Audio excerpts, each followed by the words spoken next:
मेरे प्यारे साथियों, आप सबको नमस्ते। आपका अपने YouTube चैनल केवल स्टडी पॉइंट पर स्वागत है। मैं राम केवल सर आप लोगों को यूपी ट्रिपल एससी पेट की एग्ज़ाम की तैयारी करवा रहा हूं, जिसमें हम लोगों ने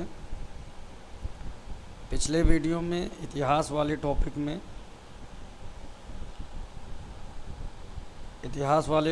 टॉपिक में हम लोगों ने जो सिंधु सभ्यता है उसे पढ़ लिया। हम लोगों ने वैदिक धर्म, जैन धर्म और उसके बाद में बौद्ध धर्म, इसको पढ़ लिया हम लोगों ने। आज हम लोग मौर्य वंश सम्राट अशोक को पढ़ने जा रहे हैं।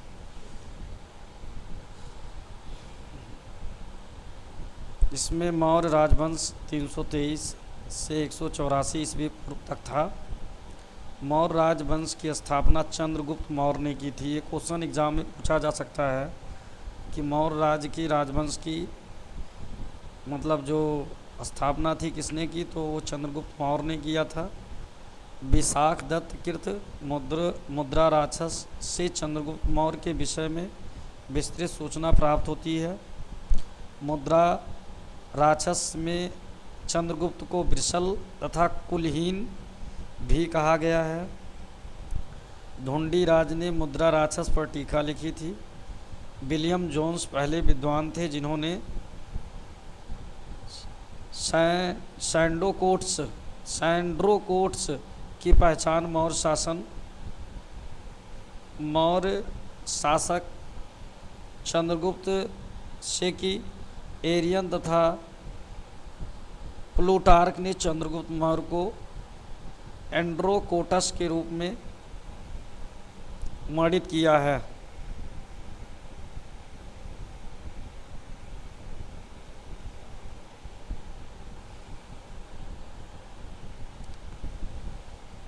इसमें देखते हैं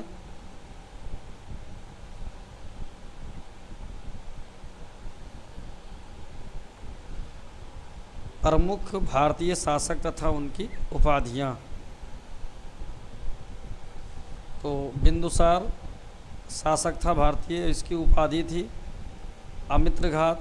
उसके बाद में अशोक, इसका जो उपाधियां थी वो देव, नाम पिए, प्रियदर्शी। उसके बाद में समुद्रगुप्त, इसकी जो उपाधि थी वो कृतांत परश थी। उसके बाद में चंद्रगुप्त प्रथम, इसकी उपाधि जो थी महाराजाधिराज। ये इम्पोर्टेंट है। चंद्रगुप्त प्रथम की जो उपाधि थी वो महाराजा अधिराज की थी। चंद्रगुप्त द्वितीय का उपाधि मिला था विक्रमादित्य। चंद्रगुप्त द्वितीय को क्या कहा जाता था? विक्रमादित्य कहा जाता था। चंद्रगुप्त द्वितीय को विक्रमादित्य कहा जाता था। हर्षवर्धन को कौन सी उपाधि मिली थी? शिलादित्य की। उसके बाद में कनिष्क को देवपुत्र की उपाधि मिली थी। फिर जस्टिन ने सैंड्रोकोट्स, चंद्रगुप्त मौर्य को सैंड्रोकोट्स भी कहा जाता है। चंद्रगुप्त मौर्य को सैंड्रोकोट्स भी कहा जाता है, चंद्रगुप्त मौर्य को ही। और सिकंदर महान की भेंट का उल्लेख किया गया है। उसके बाद में कौटिल्य, चाणक्य द्वारा मौर्य काल में रचित अर्थशास्त्र शासन के सिद्धांतों की पुस्तक है। और इसमें अर्थशास्त्र में 15 अभिकरण हैं। ये पूछा जा सकता है कि जो अर्थशास्त्र है किसने लिखा है, तो अर्थशास्त्र को कौटिल्य ने लिखा है। उसके बाद में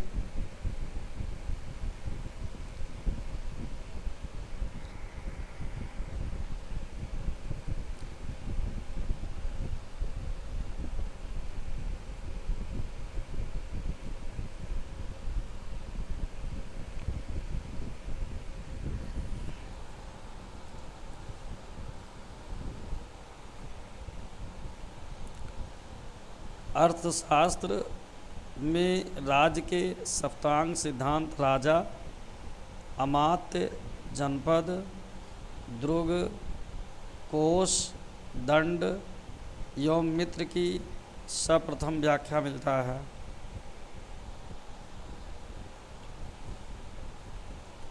बिहार में पटना पाटलिपुत्र के समीप बुलंदी बाग एवं कुम्भहार में की गई खुदाई से मौर्य काल की लकड़ी के विशाल भवनों के अवशेष प्रकाश में आए हैं।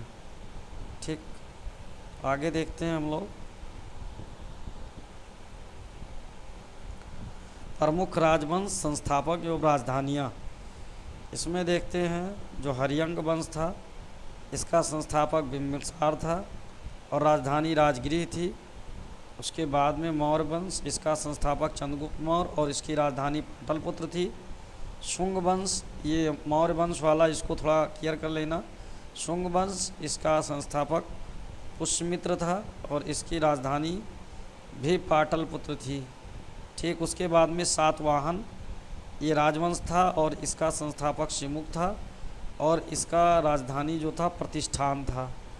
उसके बाद में गुप्त वंश, इसका श्रीगुप्त था संस्थापक। उसके बाद में इसकी भी राजधानी पाटलिपुत्र थी। उसके बाद में वर्धन वंश, और ये इसका भी संस्थापक पुष्यमित्र था और इसकी जो राजधानी थी वो कहाँ थी? थानेश्वर थी, थानेश्वर।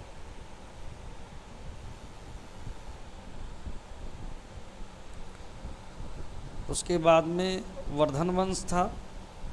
वर्धन वंश में पुष्यमित्र इसका संस्थापक था, इसकी राजधानी जो थी वो थानेश्वर थी। उसके बाद में गढ़वाल, इसका जो संस्थापक चंद्रदेव था और इसकी राजधानी कन्नौज थी। पल्लव वंश, इसका संस्थापक सिंह विष्णु था और इसकी राजधानी कांचीपुरम थी।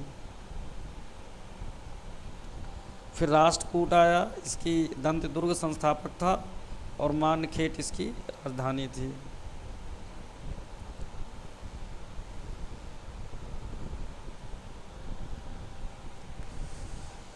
चंद्रगुप्त मौर्य ने दक्षिण भारत की विजय प्राप्त की।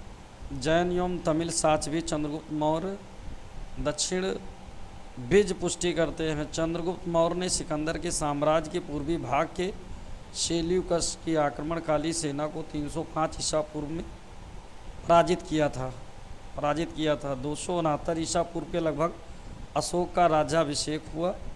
उसके बाद में अशोक के अभिलेखों में सर्वत्र उसे देव नाम पियदसि कहा गया है, जिसका अर्थ है देवताओं का देखने में सुंदर। पुराणों में उसे अशोक वर्धन कहा गया है।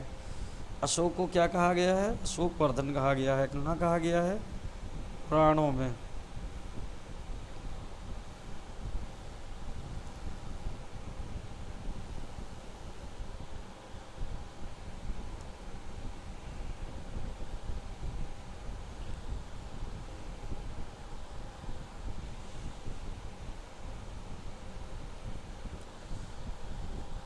दशरथ भी अशोक की तरह देव नाम पेय की उपाधि धारण करता था।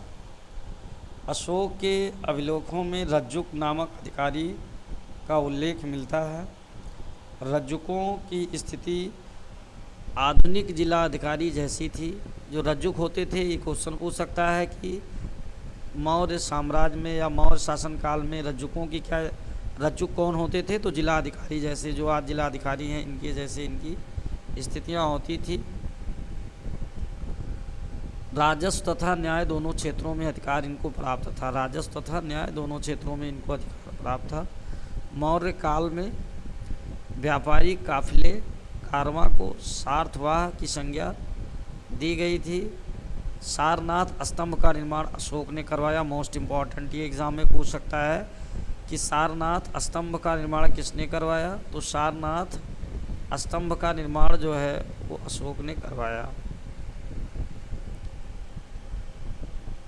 फिर बौद्ध धर्म ग्रहण करने के उपरांत अशोक ने आखेट तथा बिहार यात्राएं रोक दी तथा उनके स्थान पर धर्म यात्राएं प्रारंभ की।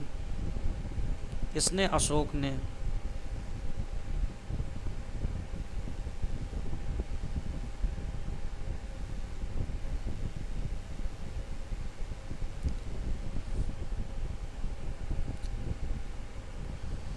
इतिहासकार विंसेंट आर्थर स्मिथ ने अपनी पुस्तक इंडियन लीजेंड ऑफ अशोक में साहित्यिक साक्ष्यों के आधार पर उपगुप्त के साथ अशोक की धम्म यात्राओं का क्रम इस प्रकार दिया है: लुम्बिनी, कपिलवस्तु, बोधगया, सारनाथ, कुशीनगर और श्रावस्ती। यहाँ इतिहासकार विंसेंट आर्थर स्मिथ ने अपनी पुस्तक इंडियन लीजेंड ऑफ अशोक में साहित्यिक साक्ष्यों के आधार पर बताया कि जो उपगुप्त के साथ अशोक की धम्म यात्रा का क्रम इस प्रकार है। सबसे पहले कहाँ गए? लुम्बिनी गए। कहाँ गए? लुम्बिनी गए। लुम्बिनी के बाद कपिलवस्तु, कपिलवस्तु के बाद बोधगया, बोधगया के बाद सारनाथ, सारनाथ के बाद कुशीनगर और श्रावस्ती। फिर आगे देखते हैं, ये कालसी, गिरनार और मेरठ के अभिलेख ब्राह्मी लिपि में है। एग्ज़ाम में क्वेश्चन पूछ सकता है कि कालसी का अभिलेख किस लिपि में है, तो कालसी का अभिलेख ब्राह्मी लिपि में है। ठीक है, लिपि बहुत इंपॉर्टेंट पॉइंट है। अशोक के अभिलेखों का विभाजन 3 वर्गों में किया जा सकता है। एक शिलालेख जो पत्थर पर लिखा जाता था, फिर स्तंभ लेख, खंभे होते थे, फिर गुहा लेख जो गुफाओं में लिखा जाता था।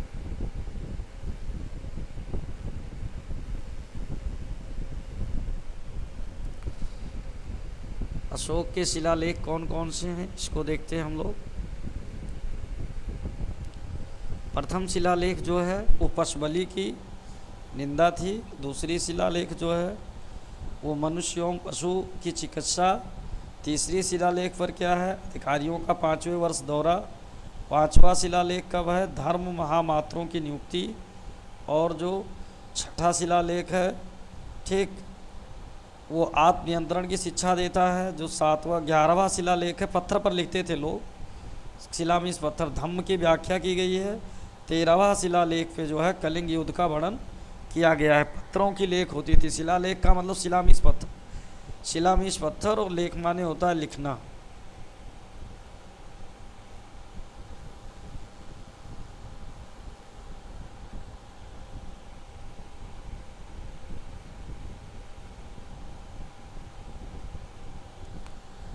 प्रमुख भारतीय दर्शन एवं उनके संस्थापक।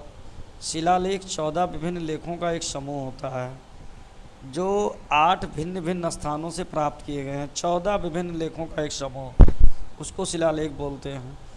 दर्शन है और संस्थापक है। न्याय दर्शन के संस्थापक महर्षि गौतम हैं। उसके बाद में सांख्य दर्शन के महर्षि कपिल हैं, ये बहुत इंपॉर्टेंट है, नोट कर लेना। फिर मीमांसा दर्शन के महर्षि जैमिनी हैं। फिर योग दर्शन के महर्षि पतंजलि हैं।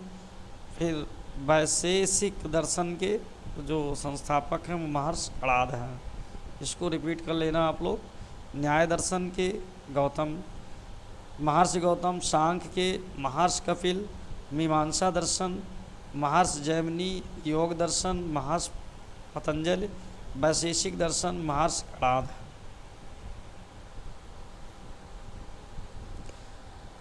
अशोक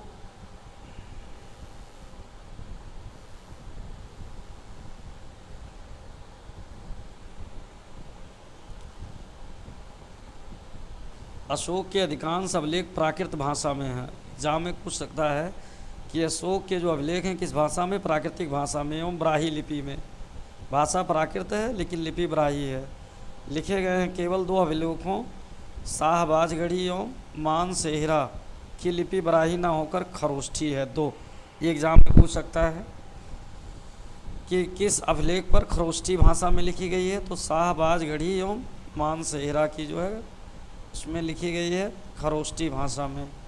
फिर तक्षशिला के आर मेंढक लिपि में लिखा गया है एक भग्न अभिलेख।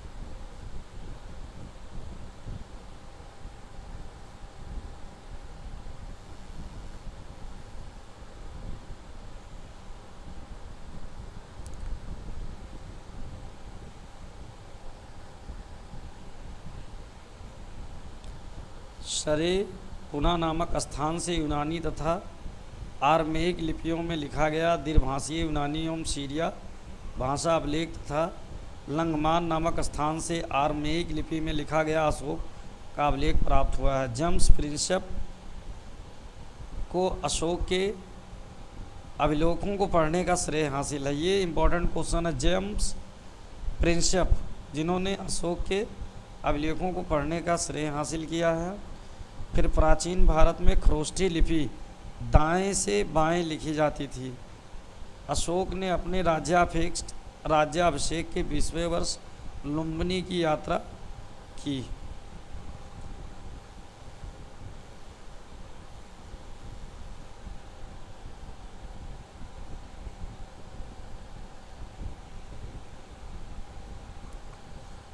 अशोक ने बुद्ध की जन्मभूमि होने के कारण लुम्बिनी ग्राम का धार्मिक कर माफ़ कर दिया, क्योंकि यहाँ लुम्बिनी में पैदा हुए थे महात्मा बुद्ध जी, इसीलिए वहाँ का कर माफ़ कर दिया। तथा भू राजस्व 1/6 से घटाकर, ये कुछ नहीं दिख रहा है, 1/8 कर दिया। अशोक के 13वें शिलालेख से कलिंग युद्ध के संदर्भ में स्पष्ट साक्ष्य मिलते हैं। ये क्वेश्चन इंपॉर्टेंट है कि जो कलिंग युद्ध के साक्ष्य हैं वो अशोक के किस शिलालेख से मिले हैं, तो 13वें शिलालेख से मिले हैं।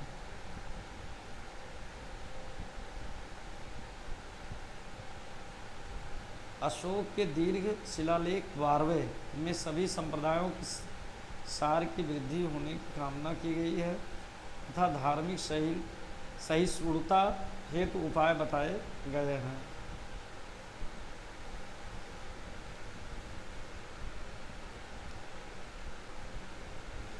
अशोक के दूसरे एवं 13वें शिलालेख में संगन प्रदान नहीं किया है। राज्यों चोल, पांड, सत्यपुत्र एवं केरल पुत्र सहित ताम्रपणी श्रीलंका की सूचना मिलती है।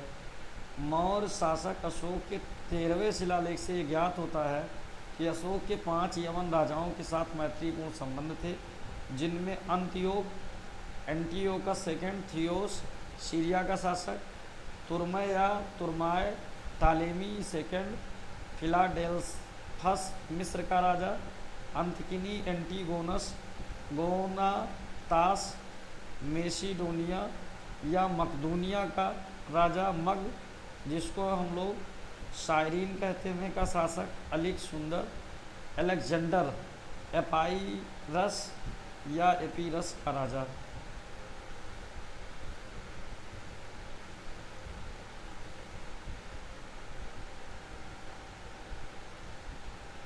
मेगस्थनीज, सेल्यूकस, उसके बाद में निकेटर द्वारा चंद्रगुप्त मौर्य की राजसभा में भेजा गया यूनानी राजदूत था। मेगस्थनीज और उसके बाद में सेल्यूकस निकेटर द्वारा चंद्रगुप्त मौर्य की राजसभा में भेजा गया यूनानी राजदूत था।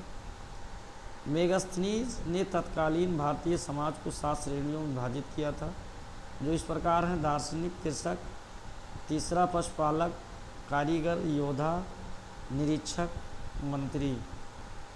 मेगस्थनीज भारतीय समाज में दास प्रथा के प्रचलित होने का उल्लेख नहीं करता है। अशोक के अभिलेखों में मौर्य साम्राज्य के 5 प्रांतों के नाम मिलते हैं।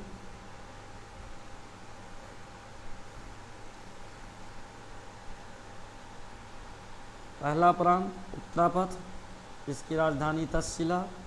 फिर दूसरा अवंतीरठ, इसकी राजधानी उज्जैनी। फिर तीसरा कलिंग, इसकी राजधानी तोसली। चौथा दक्षिणापथ, इसकी राजधानी सुवर्णगिरी। अगला प्राच्य या पूर्वी प्रदेश, इसकी राजधानी पाटलिपुत्र।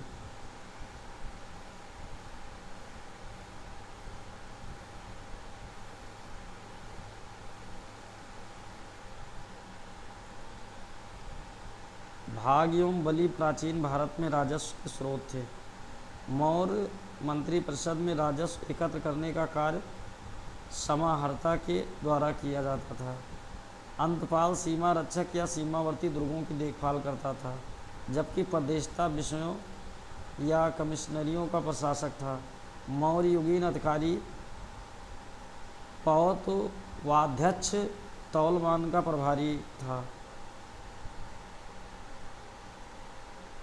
पांड्याध्यक्ष वाणिज्य विभाग तथा सोनाध्यक्ष बूचड़खाने के प्रभारी थे। मौर्य युग में नगरों का प्रशासन नगर पालिकाओं द्वारा चलाया जाता था, जिसका प्रमुख नागरिक या पुरमुख था।